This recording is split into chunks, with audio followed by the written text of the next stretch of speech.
ልጅህን በሚሄድበት መንገድ ምራው፣ በሸመገለ ጊዜ ከእርሱ ፈቀቅ አይልም። ምሳሌ 22 ቁጥር 6።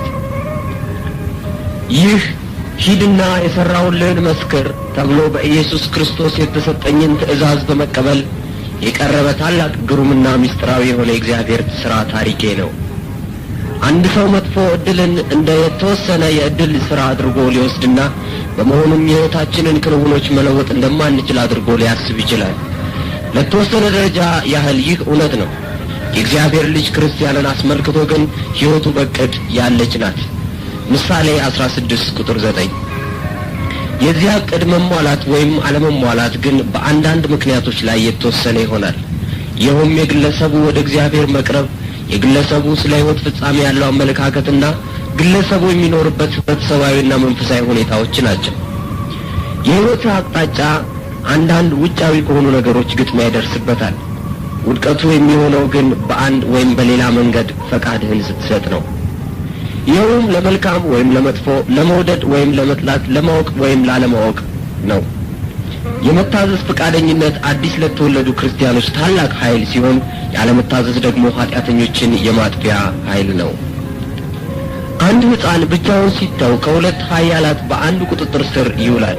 ይኸውም በጥሩ ወይም በመጥፎ፣ በትክክል ወይም በስህተት፣ በእግዚአብሔር ወይም በዲያብሎስ ነው። እያንዳንዱ ሰው ከነዚህ ከሁለቱ የሕይወት ኃያላት ግጥሚያ ይኖርበታል። ስለዚህም በየትኛው መኖር እንዳለበት መምረጥ የእርሱ ፋንታ ነው። መጽሐፍ ቅዱስ ልጅህን በሚሄድበት መንገድ ምራው፣ በሸመገለ ጊዜ ከእርሱ ፈቀቅ አይልም ብሎ የሚናገረው ለዚህ እንደሆነ አምናለሁ። መቼም ለአንድ ሕፃን ልጅ ልብ እጅግ ውድና ቅርብ የሆነችው እናቱ እንደሆነች ሁላችንም እንስማማለን። እናትና አባት የሌላቸው ሕፃናት እናትና አባት ካላቸው ሕፃናት የበለጠ ለዲያብሎስ ውጊያ የተጋለጡና ዕድለቢሶች ናቸው። እናት የሰውነትና የነፍስ ጠባቂ ናት። ነገር ግን ሁለቱንም ላጣ ሐዘኑ እጥፍ ይሆናል። ውስብስብ በሆነ ሁኔታዎች ውስጥ ለገባ ደግሞ እጅግ የላቀ ይሆንበታል።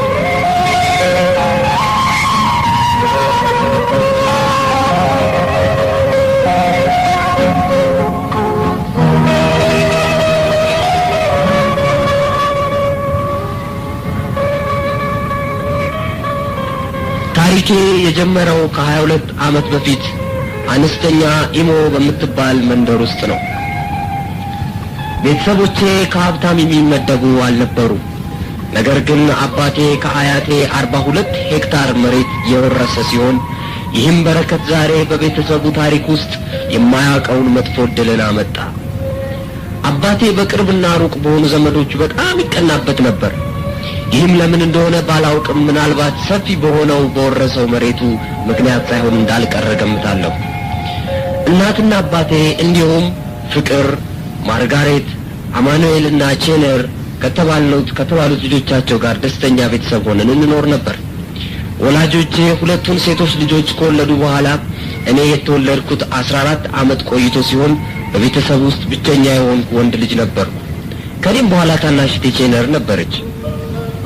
ይህም ለቤተሰቡ እውነተኛ ደስታን አመጣ። ነገር ግን ይህ ደስታን በጣም በመወዳት በምትሳሳልኝ በነበረችው እናቴ ሞት ምክንያት ረጅም አልሆነልንም። እናቴ ሞተችው በጠንቋይ ምክንያት እንደሆነ ተደርጎ ይነገራል። ከ4 ዓመት በኋላ አባቴ ሲሞት እንደገና ጂዶ ተብሎ በሚጠራ የጥንቆላ ሥራ ላይ ሰይጣን ተናዶበት እንደገደለውም ተወራ። ከወላጆቼ ሞት በኋላ 2 ዓመት በኋላ የመጀመሪያዋ ታላቅ እህቴ ፍቅር የት እንደደረሰች በማይታወቅ ምስጢራዊ አጠፋፍ ስትጠፋ፣ ከእርሷ ቀጥላ ያለችው ማርጋሬት ደግሞ አበደች። ይህ ሁኔታ ደስተኛ መሆን በሚገባው ቤተሰብ ላይ እንደ ሰንሰለት የተያዘ ሐዘንን አመጣ። ትምህርቴን ጨርሼ አይተም 2ኛ ደረጃ ትምህርት ቤት ውስጥ ገባሁ። ቀጥሎም እስከ 3 ክፍል ድረስ ከተማርኩ በኋላ ለትምህርት ቤት የምከፍለውንና ለሌሎች ጉዳይ የሚሆነኝን ገንዘብ በማጣቴ ትምህርቴን አቋረጥኩ። ብዙም ሳይቆይ አያቶቼ ሞቱ። የቀብሩ ስነ ስርዓት ከተፈጸመ በኋላ የማላቃቸው ዘመዶቼ ታናሽ እህቴን ቼነርን ወሰዷት። እስከ ዛሬ ድረስ የት እንዳለችም አላውቅም። ከከፍተኛ የእንክብካቤ ጉድለት የተነሳ ወደ አባቴ ቤት ተመልሼ በ13 ዓመቴ ብቻዬን ለመኖር ተገደድኩኝ። በእውኑ የ13 ዓመት ልጅ እንዴት ብቻውን በአባቱ ጠላቶች ከዚያም ደግሞ በራሱ ጠላቶች መካከል ሆኖ ራሱን እየመገበ ሊኖር ይችላል? በጣም ፈራሁ። እነዚህ ሁኔታዎች ዋጋ ያለው ኑሮ ከእንግዲህ ወዲህ ልኖር እንደማልችል አድርገው አሳዩኝ። አንድ ቀን በአንደኛ ደረጃ ትምህርት ቤቴ ሳለሁ ጓደኛ የነበረው ቼንዱ የሚባል ልጅ አገኘው። ቼንዱን በጣም ይወደኝ ነበር። የደረሰብኝም ሁኔታ ሁሉ ስለሰማ ወደ ቤተሰቦቹ ወሰደኝ። እነሱም ዝግጁ ሆነው ተቀበሉኝ። እንደ ሁለተኛ ልጃቸውም አደረጉኝ። ሕይወቴ እንደገና ወደ ትክክለኛ ሁኔታ መጣ። በጥንቃቄም ተያዝኩ። እንደገናም ደስተኛ መሆን ጀመርኩ። ያኔም እናቴ በሕይወት ሳለች ወደ እርሱ የጸለየችለት አምላክ አንድ ቦታ እንዳለና ስለዚህም ይህንን አዲስ ቤተሰብ እንደሰጠኝ አወቅኩ ብዬ በአእምሮዬ ወሰድኩ። ይህንን መልካምነት ለ2 ዓመት ያህል ከተደሰትኩበት በኋላ እንደገና ሰይጣን አፈረሰው። ቼንዱም ቤተሰቦቹ ወደ አሞኒያ በሚባል ስፍራ ሲጓዙ በመኪና ቀይ አፈር ከጫነ ቴፐር ጋር ተጋጭተው ወዲያውኑ ሞቱ። ይህንን ዜና ስሰማ ተዝለፍልፌ ወደቅኩ። ሐዘኔንም በይበልጥ እናንተ ልትገምቱልኝ ትችላላችሁ። ከቀብሩ ስነ ስርዓት በኋላ መጽናናት ቻልኩኝ። ለሚቀቅሉ ሰዎች እንጨትን በማቅረብና በመላላክ ካገለገልኩ በኋላ መጨረሻ ወደ አባቴ ቤት ተመልሼ ራሴን ለመመገብ የአሽከርነት ስራን መስራት ቀጠልኩኝ።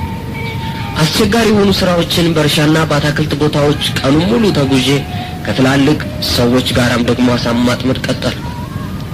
ከምኖርበት አካባቢ አንድ ሰው በእርሻው ላይ በቀን 50 ሳንቲም እየሰጠኝ እንድሰራ ቀጠረኝ። በእርሻው ቦታ ላይ ሆነን የሚከተሉትን ጥያቄዎች እንድመልስለት ኮስተር ብሎ አቀረበልኝ። መጀመሪያ አባቴን መሬት እንዳሳየው፣ ቀጥሎም ከዚያ መሬት ላይ ደግሞ እንድሰጠው፣ በሶስተኛም ደረጃ ቀኑን ሙሉ ከሰራሁለት በኋላ ደሞዜ በእርሱ ቤት እራት መብላት ብቻ እንደሚሆን ነገረኝ። በመጀመሪያ ደረጃ እንዴት የ13 ዓመት ልጅ አባቱን መሬት ያውቃል? በዚህ አይነት ዕድሜ ምንም ያህል ቅርበት ቢኖራቸው ለሌላው ሰው አሳልፎ ለመስጠት ምን መብት ነበረው? በመሆኑም የሰውየውን ጥያቄ ተቃወምኩኝ። እርሱም ተናደደ። ከዚያም በኋላ በዚያ ጫካ ውስጥ እንደሚገድለኝ ከልቡ ተናገረኝ። እኔም ፈራውና በመጮህ እርዳታን እየጠየቅኩኝ ሮጥኩኝ። እንዳጋጣሚ ቦታው ጥቅጥቅ ካለ ጫካ ውስጥ ራቅ ብሎ ስለነበረ ማንም ሊረዳኝ አልመጣም። እርዳታ ግን ከእግዚአብሔር ዘንድ ሆነልኝ።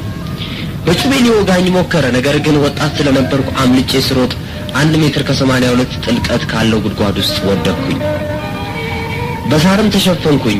ብዙ ፈለገኝ። ከዚያም ሊያገኘኝ ስላልቻለ ተስፋ ቆርጦ ሄደ። ቀጥሎ ከዚያ ውስጥ በትክክል ከወጣው በኋላ በሌላ መንገድ ወደ ሰፈር ተመለሱ። ይህንንም ጉዳይ ለሰፈር ሽማግሌዎች አመለከቱ። ነገር ግን ሁልጊዜ እናትና አባት የሌላቸው ልጆች የሚገጥም የተለመደ ችግር በመሆኑ ምንም እርምጃ አልተወሰደልኝም ነበር።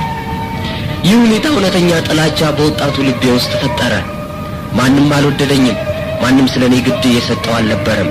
ለምንስ ቤተሰቦቼ እንደሌሉ እያወቁ ሊገሉኝ ይፈልጋሉ የሚል ነገር በአእምሮዬ ተቀረጸብኝ። ሕይወቴ በችግር የተሞላች ሆነችብኝ። ከዚያ በኋላ በመንደራችን ወደሚገኝ ቤተክርስቲያን ተመልሼ የአሴምብሊ ኦፍ ጎድ ቤተክርስቲያን ሙሉ አባል ሆንኩኝ። አሁንም የዛ ቤተክርስቲያን አባል ነኝ። ነገር ግን የቤተክርስቲያኑ አባላት በተለይም አንዳንዶቹ ስለኔ የሚያውቁ ሆነው ሊጠነቀቁልኝ አልወደዱም። እዚህ ላይ እንዲተኮርበት የምፈልገው ነገር የቤተክርስቲያኑ ሙሉ አባል የሆንኩት ኢየሱስ ክርስቶስን ሳላውቅ መሆኑ ነው።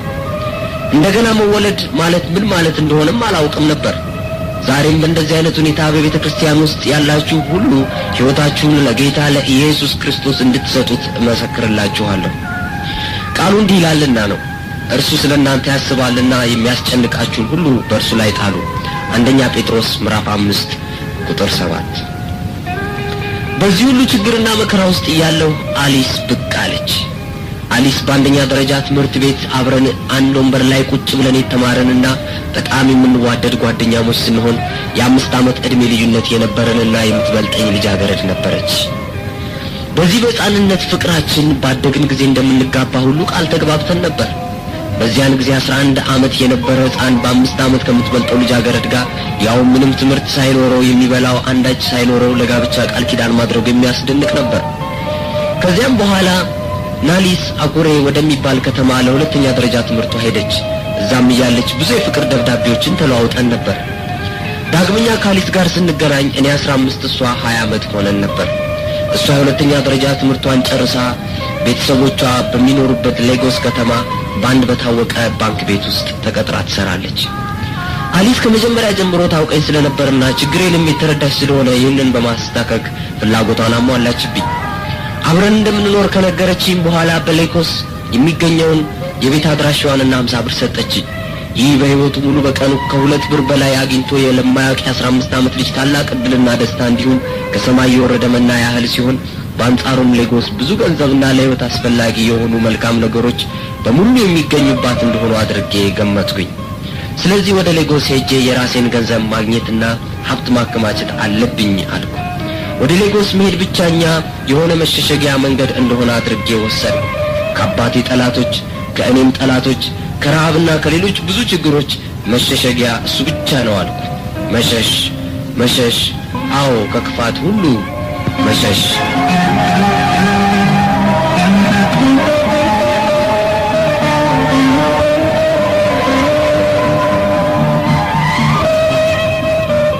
አጀማመር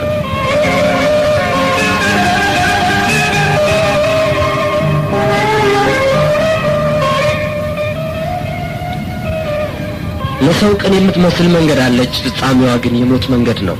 ምሳሌ 14 ቁጥር 12።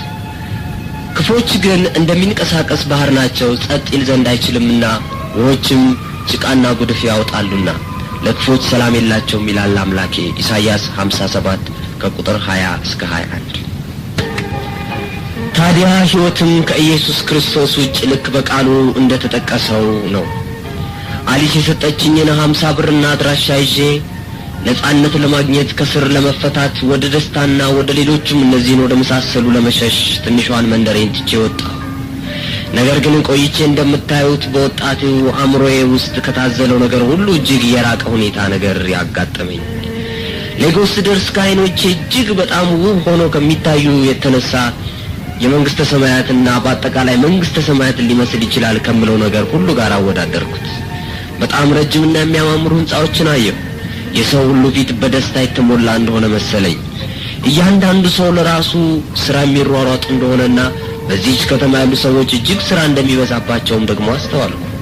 በጣም ከመደሰት የተነሳ አሁን ነፃ ነኝ ብዬ ለራሴ ተናገርኩ። በአኮንቲኖ መንገድ ቪክቶሪያ ደሴት ስደርስ አሊስ ከቤተሰቦቿ ጋር ሆና ጥሩ አቀባበል አደረገችልኝ። ከአንድ ስፍራ እንደመምጣታችን ሁሉ ቤተሰቦቿ በደንብ ያውቁኝ ነበር። ነገር ግን ከልጃቸው ጋር ያለኝን ግንኙነት ምንም የሚያውቁት አልነበረም። ከዚያ በኋላ አሊስ ወደፊት የምታገባው ሰው እኔን እንደሆነ ለቤተሰቦቿ አስተዋወቀችኝ። ቤተሰቦቿም በጣም ደነገጡ። ነገር ግን ከጥቂት ውይይት በኋላ እኔ ትምህርቴን እንድቀጥልና ከጨረስኩ በኋላ የምንጋባ ቢሆን ምንም እንዳይደለ ተስማሙ።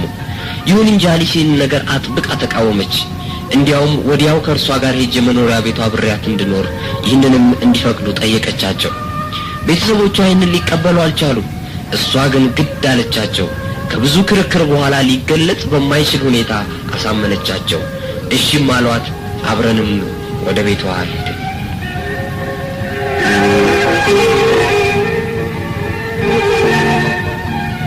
በጣም ቆንጆ የሆነችው አሊስ በከተማው አንደኛ በነበረው ባንክ ቤት ውስጥ እንደምትሰራና እኔንም በጣም ሀብታም እንደምታደርገኝ ለህይወትም አስፈላጊ የሆኑ ነገሮችን ሁሉ እንደምትሰጠኝ ነገረችኝ። አንድ ቀንም እንደዚህ አለችኝ፣ ብቻ ዝም ብለህ ራስህን አረጋጋና ተደሰት ስትለኝ ስለ ሌጎስ መጀመሪያ ሳያት ያሰብኩት ትክክለኛ እንደሆነ አድርጌ እርግጠኛ ሆንኩ። ከጥቂት ወራት በፊት በዚያ አነስተኛ ጎዳና መንደር በጥላቻ በረሃብና በስቃይ ተከብቤ ኖርኩበትን አሁን በትልቅ ከተማ ውስጥ ሙሉ ዕቃ ባለው ቤት ውስጥ የፈለኩትን ልትሰጠኝ ቃል ከገባችልኝ ቆንጆዋ ሚስቴ ጋር አለሁ። ስጦታዎችን፣ ገንዘብን፣ ልብሶችን፣ ፍቅርን ሁሉ አዘነበችልኝ። በህይወቴ ሙሉ ዓለም በእንደዚህ አይነት ጥሩ ነገሮች የተሞላች ናት ብዬ አስቤ አላውቅም ነበር። በእርግጥ ዲያብሎስ አታላይ ነው። ቃሉ እንደዚህ ይላል፣ ሌባው ሊሰርቅና ሊያርድ ሊያጠፋም እንጂ ስለሌላ አይመጣም። እኔ ህይወት እንዲሆንላችሁ እንዲበዛላችሁ መጣሁ። ዮሐንስ 10 ቁጥር 10። አድማጮቼ ሆይ ዲያብሎስ ምንም ነጻ ስጦታ የለውም። ምንም ነገር ቢሰጣችሁ በለውጡ ነፍሳችሁን ለመውሰድ ሲል ብቻ ነው።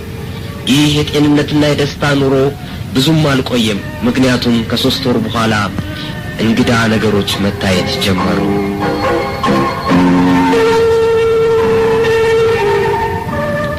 ሚስጥራዊ ልምምዶች።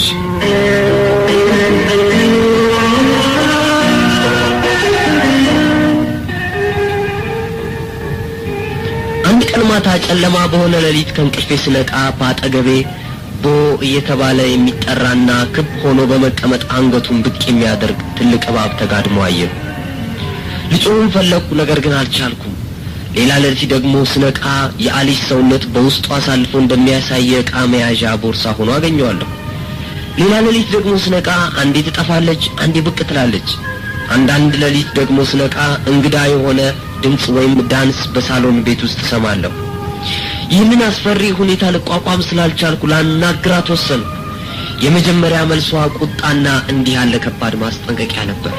ይህን ጥያቄ ሁለተኛ ደግመህ እንዳትጠይቀኝ፣ አለበለዚያ ካንተ ጋር ያለን ግንኙነት የተለየ ይሆናል አለች። ከዚያም በኋላ ሕይወቴ በአደጋ ውስጥ እንደሆነች አወቅሁ። ይህንን ሁሉ ለማየት ከመምጣት ይልቅ በትንሿ መንደሬ ሆኜ የነበርኩበትን የስቃይ ኑሮ መረጥኩ። እጅግ አድርጌ ፈራኋት። ከሁለት ቀናት በኋላ ፈገግታ እያሳየችኝ አቀፈችኝ፣ ስጦታዎችንም ሰጠችኝ። በጣም አድርጋ እንደምትወደኝና እንደምትጠነቀቅልኝም ነገረችኝ፣ አጽናናችኝ። ሁኔታዎችን ሁሉ በኋላ እንደምትገልጽልኝ ነገረችኝ።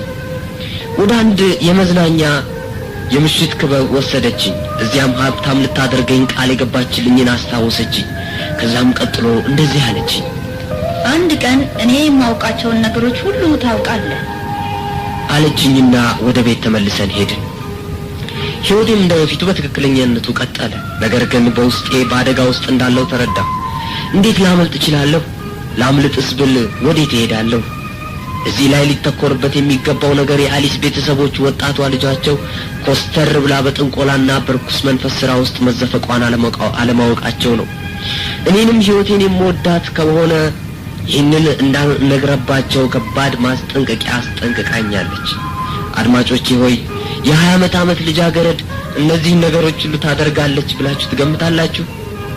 የውጭው ዓለም የሚያያት እንደ አንዲት ቆንጆና ጉዳት የማታደርስ በአንድ ትልቅ ባንክ ቤት ውስጥ የምትሰራ ልጃገረድ ሲሆን እሷ ግን የዲያብሎስ መልእክተኛ ነበረች።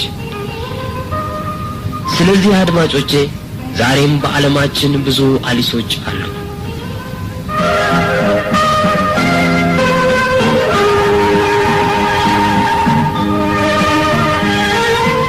አስፈሪው ግኝት።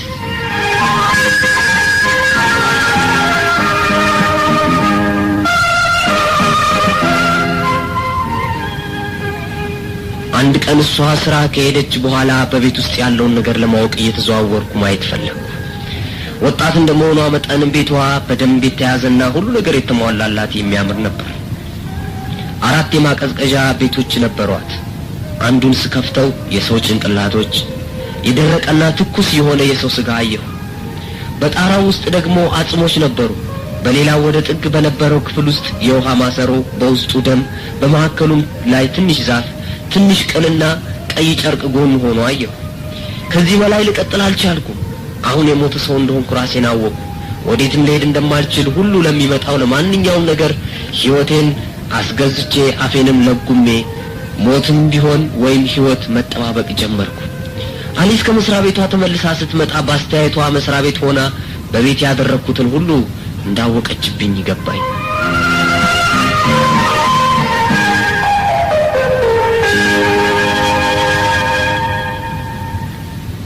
ከጥንቆላውና ከአስማተኛው ዓለም ጋር ተዋወቅኩኝ።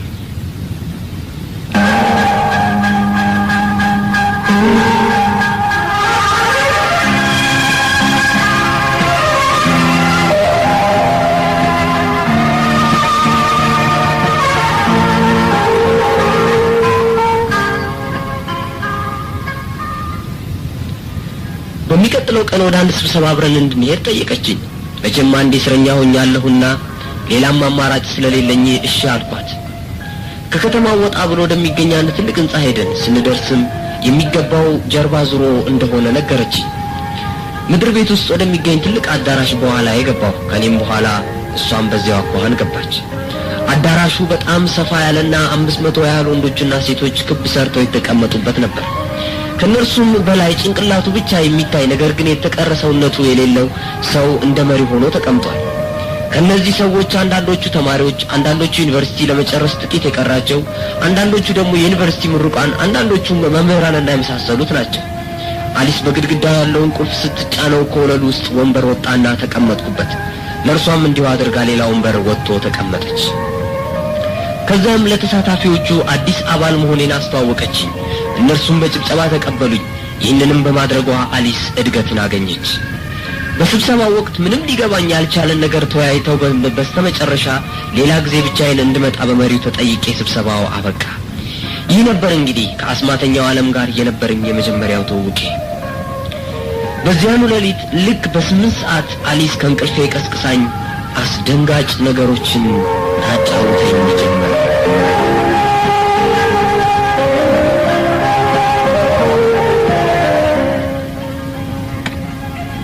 እኔ እንደምታየኝ እንደማንኛውም ተራ ሰው አይነት አይደለሁም። እኔ ግማሽ ሰው ግማሽ መንፈስ፣ በይበልጥም ከመንፈሱ ነኝ። ከወደ ጥግ ባለው ክፍል የምታየው መናፍስት በቀኑ ውሎዬ እንዲመሩኝ በጠዋት ድግምቴ የምጠቀምበት ነው። ስለ አጽሞቹ ሌላ ጊዜ እነግርሃለሁ።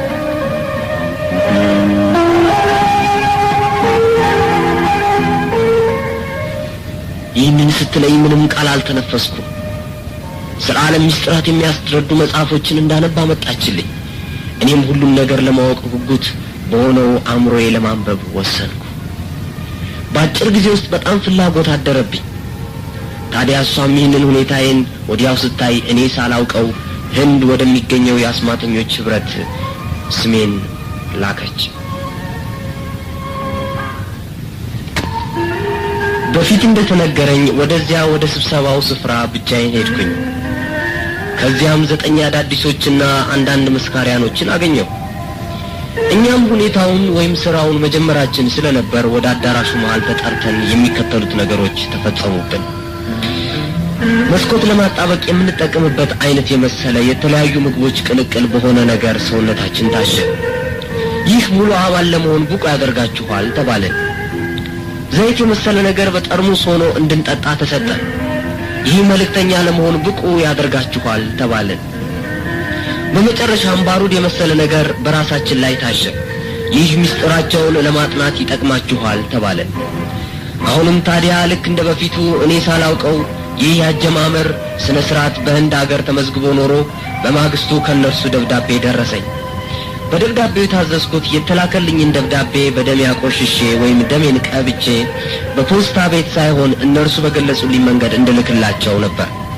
እኔም ይህንኑ አደረግኩ። ከእንግዲህ አሁን ልክ ከዚህ ነጥብ በኋላ ወደ ኋላ መመለስ የለም። ወደ ኋላ መመለስ ሁልጊዜ ለእያንዳንዱ ግለሰብ እንደሚነገረው ሞትን የሚያስከትል ነው።